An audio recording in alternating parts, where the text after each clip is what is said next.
I want to welcome my next two guests now. If we can put our hands together for Vinita Bali and Sonali Bendre joining Nisaba Godrej on stage. Let's welcome them with a bigger round of applause.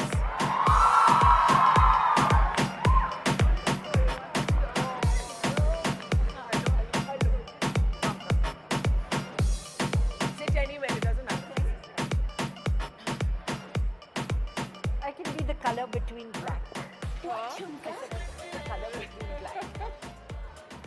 Thank you very much. It's lovely to see all three of you together in what should be an eclectic and interesting conversation. Nisaba, let me start with you. When I was preparing for this conversation, I discovered some things about you that I didn't know, including the fact that as a hot-headed young woman, you would often argue with your father, Adi Godrej, and you would just resign, and you would say, "Mujhe nahi karna, I don't want to do this, I'm going." And eventually you wanted to take the company, Godrej Consumer Goods, into a different direction from your dad. This conversation is about on her own terms. How tough has it been to lead this massive business empire on your own terms? Thank you for having me, Barkha. What a pleasure to be here Thank you. with you. I'm a big fangirl of yours. Thank you so much. I'm really lucky that my father didn't accept any of those resignation letters or didn't fire me along the way, because if I was him, I would have probably done that. I think, I've been relatively lucky. I talk about having won the ovarian lottery. What does that mean? I know you said that I won the ovarian lottery. What does that mean? I think for me it means that, not only that did I get born into privilege, but that I got born into a very egalitarian and feminist family, which is quite rare in India. And just the fact that I was given this platform to work, and I think I did have a lot of disagreements with my father, but I think what I learned along the way was, perhaps as a young person, and I think there are probably a lot of 21, 22-year-olds in this audience, we think we have all the answers. Yeah. And we probably have very good ideas, but how you land them, how you move things forward. And I think it took me a lot of, some of the people before were talking about therapy. Yeah. Did some of that to figure out, why, if someone said no to me, was I writing a resignation letter? So I think it's been a journey. I wouldn't call it a tough path, but I do believe that we're all diamonds in the rough. And if you really want to achieve something, before looking outwards, you have to look inwards and constantly be polishing. So what was the point of argument with your father? Was it a personality thing? Was it that you were more of a risk taker, or was it something else? I think there was there was a mixture of things, but I think one of the biggest things, Godrej is 127 years young, and when I joined, we had a very strong... You can clap if you want to. I know a lot of people did want to clap on that. Everybody uses a Godrej product in some way or the other without knowing it. And one of our biggest arguments was we had a very strong culture of values and integrity, but we also had this idea of lifetime employment. So if someone had been loyal to us, even if they were not performing or providing good leadership, we would still keep them on. So I think that's when you come in with a fresh pair of eyes. I think that became a very sticky point, because I was like, we need to change this leader, and he'd be like, but they've been loyal for us for 25 years, and your values are not in the right place. And I think over the years, I learned how to frame that actually our values are about serving the consumer, the millions of consumers we serve. Our values are to all our stakeholders and not just to that individual. And you can make changes while being fair to the individual also. But I think there's always these generational gaps. So it's not that one person is wrong or one person is right, but there are different ways of doing things. Vinita, your journey to leading companies, to being at the helm, captains of big business sort of, outfits was a different one. It was as a professional, right? So you studied, you went to management school, and you literally sort of worked your way up that chain. How tough has it been? Have you managed to do it on your own terms? Oh, absolutely. Really? Absolutely. I chose to do things which were quite unconventional at that time. For example? So, for example, in 1991, I was given an opportunity to go and work in Nigeria. I used to work for Cadbury's. And, I was on some sort of a fast track, and there was this whole thing of, we'll do an exchange. I go to Nigeria, my Nigerian counterpart comes here, and then I come back as CEO of India. So I chose to go to Nigeria. And I think, you talk about being born into privileged families. I remember having a conversation with my parents over dinner and saying to them that, what, my country is Nigeria. So my mom looks at me and says, you want to go? I said, yes. They said, go. And that was that. That easy. That was that easy. So I actually think that, part of the confidence you also get is the support you receive. Yeah. But, I went to Nigeria on my own terms. I was the first ever professional from India to go and work in South Africa, and had the opportunity to meet and interact with Mr. Mandela. And that's a beautiful story in and of itself. And then I worked in Latin America with the Coca-Cola company and so on. But it was on my own terms. I mean, I said yes to what I thought I should be doing, and I had no hesitation in saying no. So I'll give you an example. I chose to go to Cadbury South Africa as a sales and marketing director and not as the CEO. Whereas if I had come back to India, I would have come back as a CEO. To me, the title was less important than the adventure and the experience I would get. And, I heard your previous panel say it's about, you have to believe in yourself and do the things that bring you joy. I mean, at the end of the day, if you're joyful, you'll do your best work. But here's the question, and that's to Sonali. Is it always that simple? Because if I look at your life, of course, everybody wants to live on their own terms, but sometimes life will hand you a hand, literally hand you a hand or deal you a hand that isn't a nice hand. Yeah. And if I look at you, and I know you don't want to be defined by the fact that you battled and survived cancer, but the fact that you did made you grapple with things that you didn't choose. So when I ask you, Sonali, have you lived on your own terms, what do you say? In a strange... Should I try this? Hello? Yeah. So in a strange way, yes, Barkha, I did live on my own terms. When I started, I thought I was not doing this on my own terms. I really thought that. I mean, when I look at my younger self, the 20, 25-year-old me, I would say that, oh my God, I mean, I'm just kind of, just reacting rather than kind of, choosing. Choosing. But now when you look back, there were small choices in that also. Like, who do you work with? Who do you say no to? Sometimes you know that if I say no, I'm going to lose out a lot more on this, but I don't like this, and something about this is not bothering me. And we should not, I don't want to go into that, but like just making those choices, you know that there has always been a choice, and you will make those choices. And when you look back, and I see that it felt like I was not being given a choice because I needed to make the money, I needed to pay the bills, but there are smaller choices in that. And those, now when I look back, I can see that I had those, I made certain choices. And the fact was that always you say that, am I able to look in the mirror, or am I able to sleep well? And that was my criteria of how do I do this. Also, like she said, that though I come from a very middle-class Maharashtrian family, but again, parents who were very scared when they said, we don't know this line, and what is this line that you're getting into? It was more out of, we hear horror stories about this, we don't want our daughter going in here. But once you put your foot down and say that, no, this is an opportunity, and I don't think I'll get this kind of, the kind of money I'll make here, if I make it, in the 5 years, I will never be able to do it in any other way. When I could explain this to them and say that, I understand what I'm getting into, and, I respect this, but I need to do it. I was allowed to do it. And then they said, okay, my mother at that point never came with me. I mean, and we were in the zone where all the actresses especially came, their mothers came, sisters came, the whole family came with them. And my mother just said that, listen, if you went to an office and you were doing a job, I wouldn't be sitting at the table next to you. You're going for a job, you better well do it and come back. And I've brought you up well, and I trust in my upbringing, and I expect you to respect that. You know, I'm so glad that you've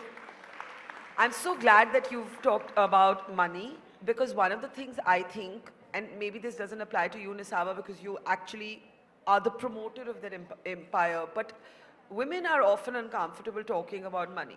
We don't do hard negotiations on money. We get squeamish. We have this notion of the work will speak for ourselves. Is that changing, or is that still the case in your? So Ali, you're wanting to say something there? No, that's Hold the mic. What are you saying? No, I would love to know what she has to say about that, because that's interesting. You're absolutely right. Do you feel you're squeamish about money? You know, it's taken a long time to be able to negotiate and say that, no, I think I deserve this. Yeah. And it's always been, but I'm getting an opportunity, let me just take it. I mean, Exactly. you know, as a woman Same. feeling that I'm being given an opportunity, that's a big deal. I mean, there's nothing shy about me, but I'm so squeamish about money. Yeah. And otherwise, there's it's not a just, shy it's just bone like in my a body. conditioning. But Yeah. is it changing? I'm not squeamish. Yes, But we can see. But I'm saying I think the privilege that I grew up was with. That's you why I know, said it may not apply to you. No, but also that my mother came from a middle class army background. Correct. But she was a badass. I mean, maybe too much. And she thought she was the queen was of fabulous. But she thought she was the queen, correct? So I worry that with my son that we're not too, because feminism means treat both genders equal, that we don't do it the other way.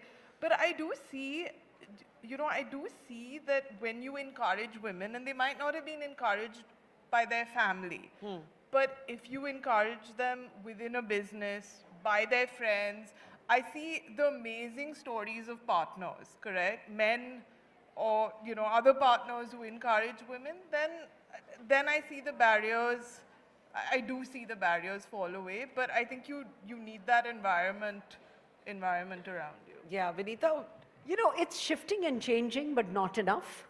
I think it has more to do with confidence and, your ability to say that I bring this to this role or to this job, and I believe that I need to be remunerated fairly. So I think we are beginning to see a shift and change, certainly in the corporate world, where, women are saying for the same job, I should be paid equally. I also think in the corporate world, because of more and more compliance and governance and so on, you can't have two people doing the same role and the woman being paid less than the man. So I think it's shifting and changing, but the corporate world is not emblematic of the big world around us. So I think we still need to make a lot more progress. And I think we need more what I would call Renaissance men to understand the context and say, we are in positions of power, we are in leadership, we will make those decisions that will change this for other women. and we've had a few of those Renaissance men on the stage today, which has been beautiful to see. But Sonali, pay parity in your industry. And now, I should say you're a woman actually of many parts. You've just bought into a sports team. That's what, you run a book club. You have come from one phase of acting, battled your cancer, come back into a second phase of acting. So when I say your industry, I'm actually mean right now films. Pay parity is still non-existent. Yeah, but at least we're talking about it now. When I was working, there was no question. I mean, that was the way it was supposed to be. How can you even question it was the idea. There were times when it wouldn't occur to a woman also that she should be questioning it.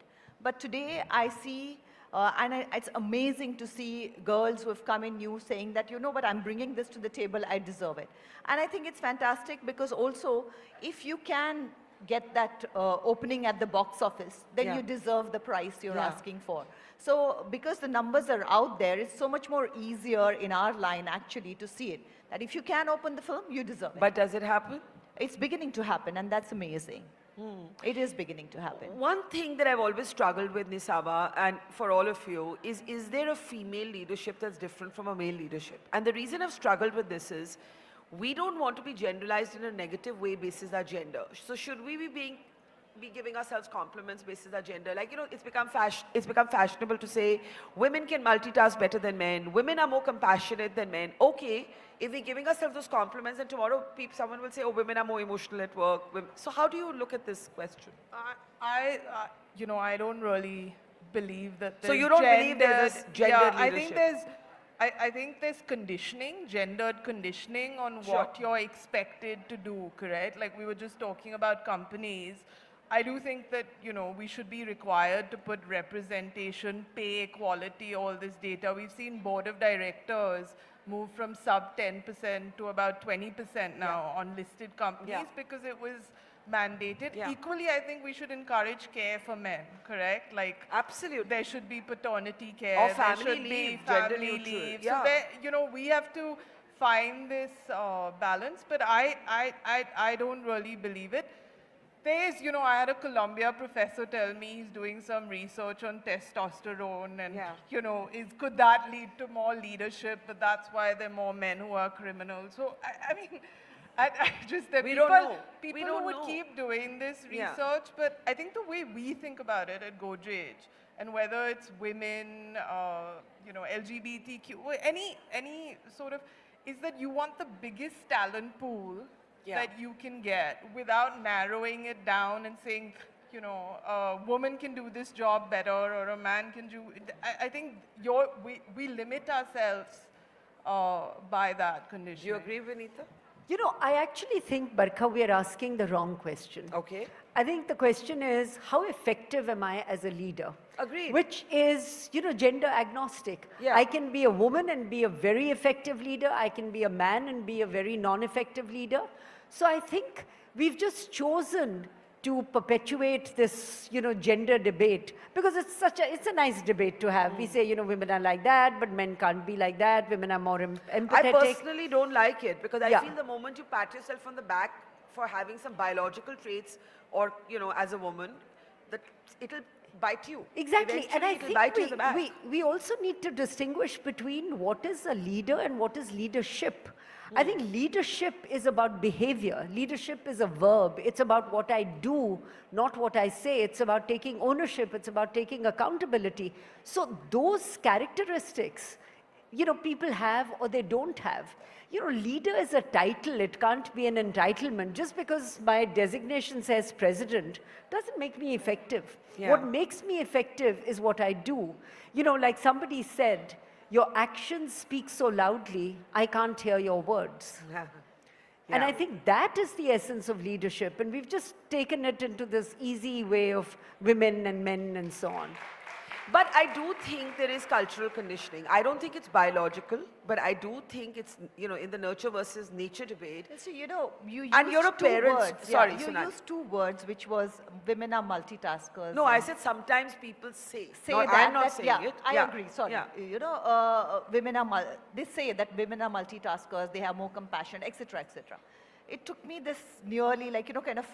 We believe in it so much, and it took me a really long time to understand that I'm not a multitasker. It's my husband who's a multitasker. I need to do one thing at a time. And in trying, just because it's been perpetuated that, you know, women are multitaskers, and I believed it, and I was really trying, and, you know, I was killing myself in that zone. So first of all, those are all, it's easy to kind of put that on and expect women to do many roles at the same time, and that's something that has been kind of, it's in our subconscious. We've been kind of, I'm you know, so glad you said this, because this whole idea of the superwoman in our advertisements, who's like immaculately dressed, has an immaculate boardroom, has a string of gleaming pearls. And a great kitchen, and a gleaming kitchen. And gleaming kitchen, then phone call comes from home, what do you want to make? And she'll say Matar Paneer, but she can close $1 billion deal. And like you're expected to do it all, these are chains of gold. This is not a compliment. This is just expecting us to do multiple things that we can't. But here's my question to you, Nisaba. In one of your columns, you called yourself, it was a different context, you were talking about the right to same-sex marriage. That was the context. But in that column, you described yourself to be a happily divorced woman. And I was struck by both the things. One, the cause that you were advocating, because not many business leaders actually come out and take a position, but I know Godrej has done great work on diversity and inclusion. But two, that you self-described yourself in that way in this fuddy-duddy corporate world. Once you did it, was there judgment? I don't know, I've not heard about any judgment. But Is there an idea of how a woman is meant to live? I know your mother busted that myth long back, but is there still an idea? I can't answer for every woman, and I understand that I might not be your average, your median, or your norm. I put that thing in about happily divorced because I am happily divorced. I'll share a story. I was on holiday during Diwali with my children and my ex-husband, and my 7-year-old daughter turns to me and says, "Mama, why did you get divorced? You both get along so well." And before I could find an answer, what do I tell this 7-year-old? She looked at me and said, "Yeah, but maybe it's better. That's why you get along well." So she answered it. And again, it's this cultural context of what divorce looks like. Correct? It's this cultural context. My sister said your divorce is better than 90% of marriages. So I think it's this, people sometimes, and it's not stay together because, your parents want you to, or what will the community say. This is what was right for him and me, and frankly for our children, correct? Because they're happy, they're thriving. So I think a lot of these contexts are just given by the outside. And Barkha, I'll give you another example. I had a personal divorce with my, who is my husband, my ex-husband. But we also went through a huge family restructuring. We've all been following that. Group, which we worked on for 5 years. A month after this restructuring, the cousins from both sides, we went on holiday together to celebrate someone's 50th birthday.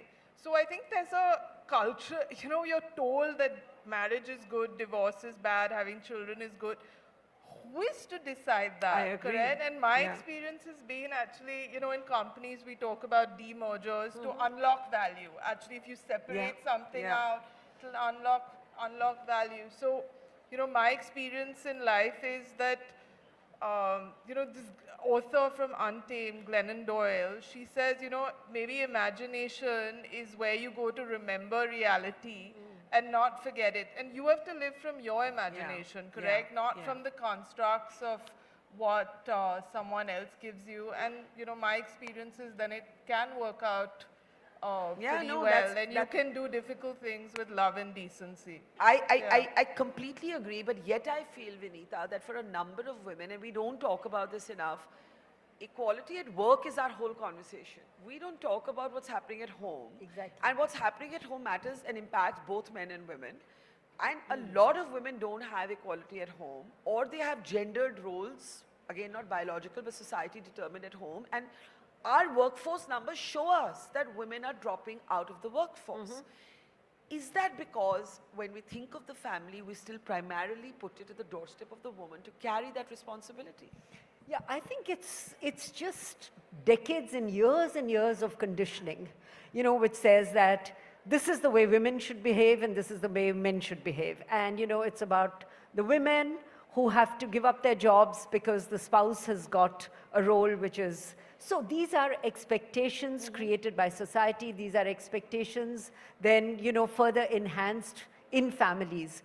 So I do think, because the workplace is part of the ecosystem. It's a sub-segment of the ecosystem we live in. And I think the bigger issue, which you've pointed correctly, is one of mindset. It's about the mindset of men, but it's also about the mindset of so many women. So many women who are mothers-in-law or even mothers who will say, no, on this, you have to take care of the family because somebody else is doing something else. Says who? And I think those notions, that's why I think having Renaissance dads, I keep saying, if everybody had a Dangal dad, things would be different for Melinda women. Gates, I remember I was once interviewing her and she said, we've got to move away from maternity and paternity leave to family leave, because if you don't encourage men who may want to go and drop their children to school or look after their child when he or she is not well, then you're gendering the home space. And if you gender the home space, the workspace will have disparity. Absolutely. So, you know, these are things. So it is, again, all about what we do, not what we say. You know, if women have to, you know, come to work, and I think this whole maternity leave is also so exaggerated. In what I way? keep saying that, you know, let's say in a 40-year career, even if you have 2 kids, you're away for 6 months. I mean, that's what your maternity leave is, 3 months plus 3 months. No, but what happens, I'm not a parent, but what happens is that if the responsibility of that first year or first year and a half is the woman's at home, then they find it tough to come back. But you know, Barkha, I think there's another, at least one observation I have. If you look at the lower socioeconomic group, every woman there is a working woman. You go to a construction site, women are working side to side with men. You go to, you know, all the women who keep us who we are. You know, as they say, behind every successful woman is a maid who's taking care of our homes. They all get up and come to work. So it's only in some, you know, I think it's also a factor of a socio-economic group that feels that they can actually condition women and so on. In the lower socio-economic group, every woman is working. They're working in the agricultural fields, they're working on construction sites, they're coming home and cooking for us. And the data shows, by the way, that there are fewer women working in urban India as a percentage of population than in rural India, which shows you that, you know, women who have to work. Exactly. And the Sanskritization that as you rise up the socioeconomic ladder, actually fewer women work, where the societal conditioning is deeper. Sonali, you've had many phases of working, stepping back, getting back. Some have been determined by circumstance, some have been determined by not, you know, battling your illness, cancer. Some have been determined, I guess, by the state of the industry. Now you're venturing into kind of being a sports entrepreneur.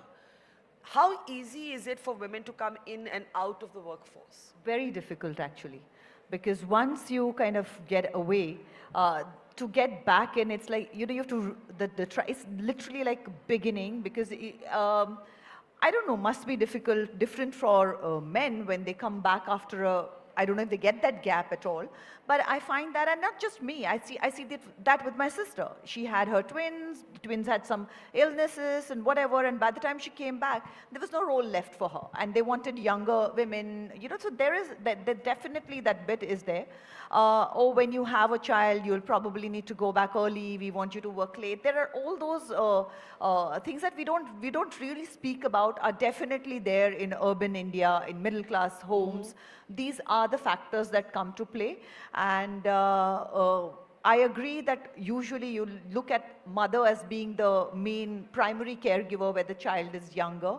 I don't know how long that really goes, but in my issue, I really did want to be the primary caregiver, and I did feel that I would do better in that.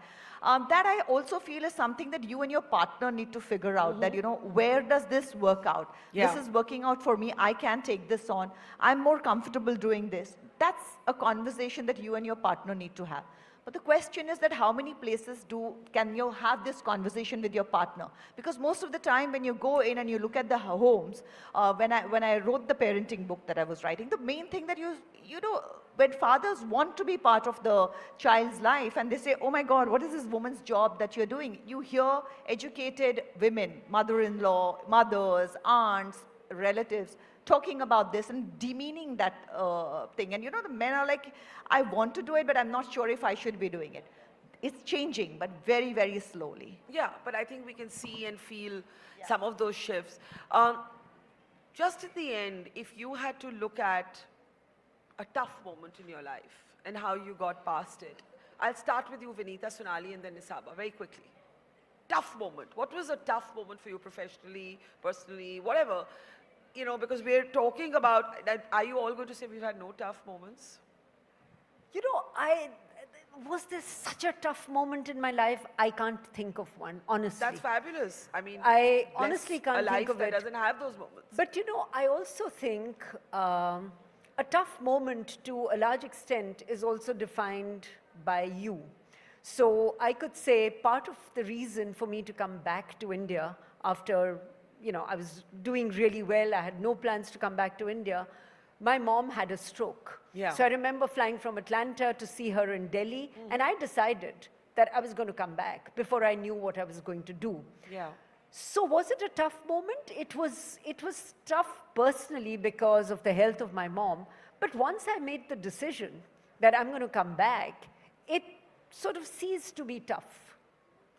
I mean, I hear you, but I also think that, you know, you're being a little like, I mean, like it's no big deal.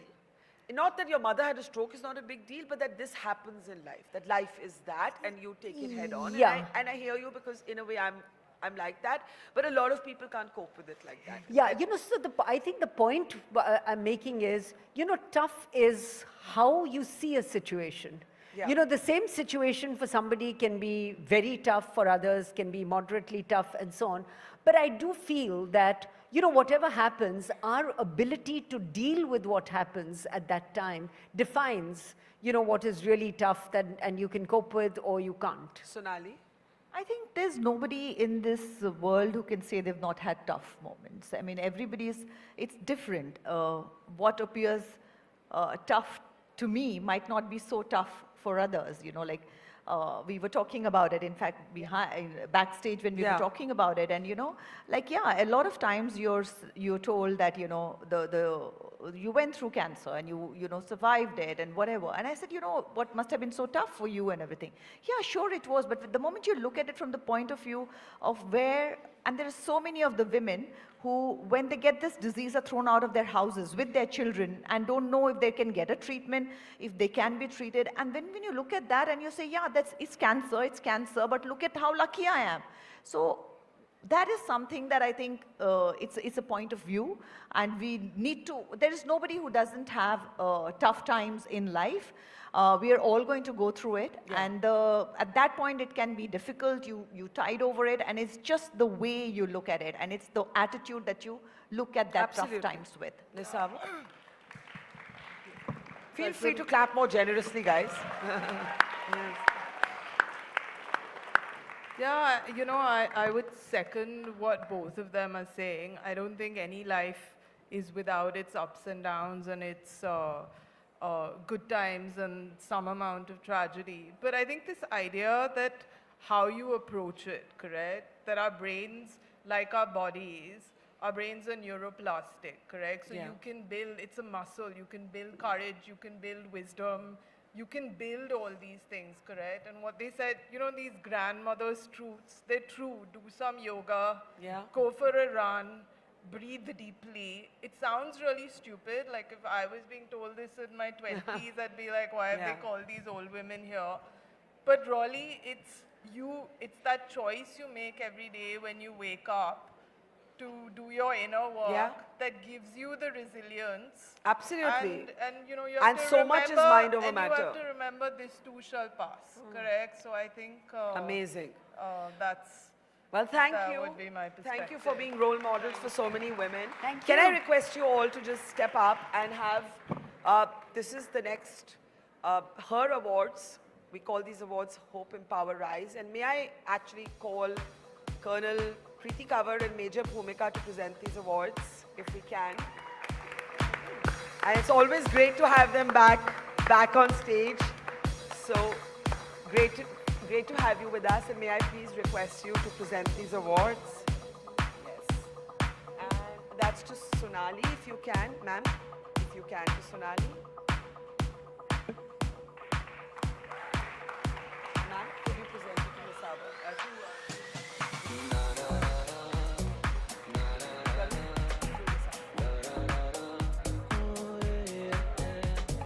Could we all just step up for a picture? Thank you. So nice to meet you. Can we have a big round of applause for our winners as well as our women in uniform? Let's do a bigger one. Thank you so much. Thank you. We need to give you one also. Thank you. Thank you. Thank you. Thank you. Thank you. Thank you. Thank you very much. Thank you so much. And thank you, Colonel and Major Bhumika and Colonel Preeti. They're going to leave us now, so we can say thank you to them as well. Thank you. Stay safe.